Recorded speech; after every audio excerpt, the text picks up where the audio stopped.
ఇప్పుడు టి సుబ్బిరామిరెడ్డి అన్నటోడు ఇవాళ లీడరా? పొద్దున లేస్తే శివరాత్రికి ఆ రాత్రికి ఈ రాత్రికి పెద్ద పెద్ద పూజలు చేసే ఈయన బ్యాంకులను ఎగ్గొట్టిన డిఫాల్టర్. ఒక రకంగా చెప్పాలంటే ఇట్లాంటి డిఫాల్టర్లు హైదరాబాద్లోనే ఎక్కువ ఉన్నారు.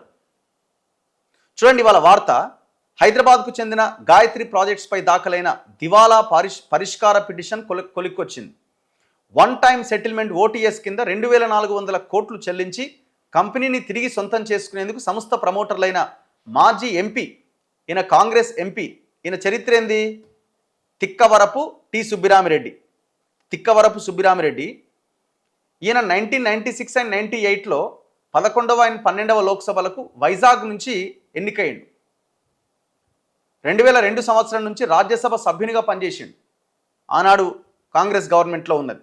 ఆ తర్వాత 2023 ఆగస్టు 20వ తేదీన కాంగ్రెస్ వర్కింగ్ కమిటీ శాశ్వత ఆహ్వానిత సభ్యుడిగా ఆయన నియమితుడైంది. ఇది ఈయన మళ్ళీ ఈయన ఏంది? ఈయన బీకాం పట్టా పొందిండట. ఇంకా ఈయన ఒక ప్రొడ్యూసరు, ఈయన ఒక పారిశ్రామికవేత్త, ఈయన ఒక పొలిటీషియన్. ఇన్ని ఉన్నాయి ఈయనకు. మళ్ళా